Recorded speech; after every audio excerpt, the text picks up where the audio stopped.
പിതാവും പുത്രനും പരിശുദ്ധ റൂഹായുമായ സത്യ ഏകദൈവത്തിന്റെ തിരുനാമത്തിൽ തനിക്ക് സ്തുതി.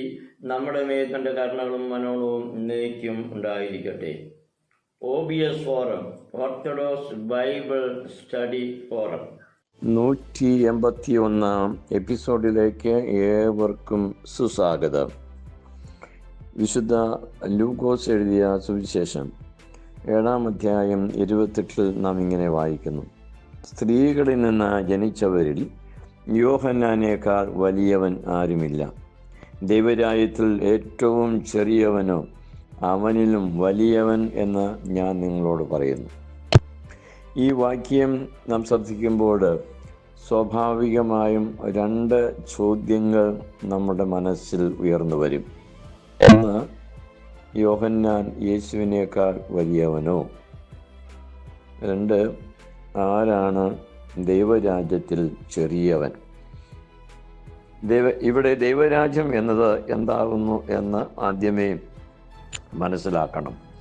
ഇതിന് വിവിധങ്ങളായ വ്യാഖ്യാനങ്ങൾ ഉണ്ടായിട്ടുണ്ട്. എൻ്റെ പഠനത്തിൽ ക്രിസ്തുവാകുന്ന മണവാളനോടുകൂടി തൻ്റെ മണവാട്ടിയായ സഭ ഒരുമിച്ച് വസിക്കുന്നതാണ് ദൈവരാജ്യം. Kingdom of God or kingdom of heaven is the bridal chamber of Lord Jesus Christ.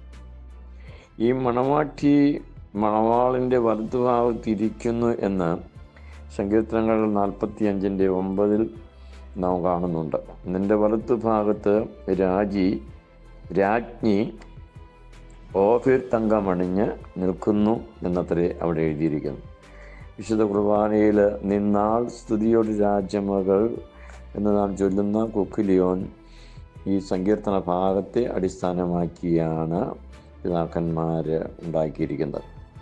വിവാഹത്തിൽ മണവാട്ടി മണവാളിൻ്റെ വലത്ത് ഭാഗത്ത് നിൽക്കണമെന്നത് ഓർത്തഡോക്സ് സഭയുടെ വിശ്വാസവും അനുഷ്ഠാനവുമാണ്. സ്വർഗരാജ്യത്തിൽ ചെറിയവൻ ആരാകുന്നു? സ്വർഗരാജ്യത്തിലെ വലിയവൻ വിശുദ്ധ മത്തായി ശ്ലീഹ എഴുതുന്ന പോലെ അതിൻ്റെ 18-ാം അധ്യായം 4-ാം വാക്യത്തിൽ ഒരു ശിശുവിനെ പോലെ തന്നെത്താൻ താഴ്ത്തുന്നവൻ ആണ് വലിയവനെന്ന് അവിടെ കാണുന്നുണ്ട്. വിശുദ്ധ മത്തായി എഴുതിയ സുവിശേഷം 5-ാം അധ്യായം 19-ാമത്തെ വാക്യത്തിൽ കൽപ്പനകളെ അഴിക്കുകയും അതിനെ ആ രീതിയിൽ പഠിപ്പിക്കുകയും ചെയ്യുന്നവൻ കൽപ്പനകളെ വേണ്ടതുപോലെ പാലിക്കാത്തവൻ ചെറിയവനാകുന്നു എന്ന് എഴുതിയിട്ടുണ്ട്. കൽപ്പനകളെ അതേപോലെ പാലിക്കുന്നവനാണ് വലിയവൻ എന്നതും ആ വാക്യം കൊണ്ട് വ്യക്തമാകുന്നുണ്ട്. കർത്താവ് തേജസ്സിൻ്റെ സിംഹാസനത്തിൽ ഇരുന്ന് ന്യായവിധി നടത്തുകയും ചെമ്മരിയാടുകളെ വലത്തും കോലാടുകളെ ഇടത്തുമായി വേർതിരിക്കുകയും ചെയ്യുന്ന ആ സമയം ഇടത്ത് ഭാഗത്തുള്ളവരോട്, ഈ ഏറ്റവും ചെറിയവരിൽ ഒരുത്തന് നിങ്ങൾ ചെയ്യാഞ്ഞിടത്തോളവും എനിക്കാകുന്നു ചെയ്യാതിരുന്നത് എന്ന് എഴുതിയിരിക്കുന്നു. വിശുദ്ധ മത്തായി സുവിശേഷം 25:45 വാക്യം. യോഹന്നാൻ യേശുവിനേക്കാൾ വലിയവനോ? ഒരിക്കലും അല്ല. യോഹന്നാൻ സ്ത്രീകളിൽ നിന്ന് ജനിച്ചവനാണ്. സ്ത്രീകളിൽ നിന്ന് ജനിച്ചവരിൽ വലിയവനാണ് യോഹന്നാൻ. അങ്ങനെ ജനിച്ചവരോടുള്ള ബന്ധത്തിൽ യോഹന്നാൻ തന്നെ വലിയവനെന്ന് കർത്താവ് സാക്ഷ്യപ്പെടുത്തുന്നു. എന്നാൽ യേശുക്രിസ്തുവിൻ്റെ ജനനം യോഹന്നാൻ്റെ ജനനം പോലെയല്ല. യേശുക്രിസ്തു പിതാവാം ദൈവത്തിൽ നിന്ന് ജനിച്ചവനും കന്യക പ്രസവിച്ചവനുമാകുന്നു. അതുകൊണ്ട് കർത്താവിനെയും യോഹന്നാനെയും തമ്മിൽ താരതമ്യം ചെയ്യുവാൻ സാധ്യമല്ല.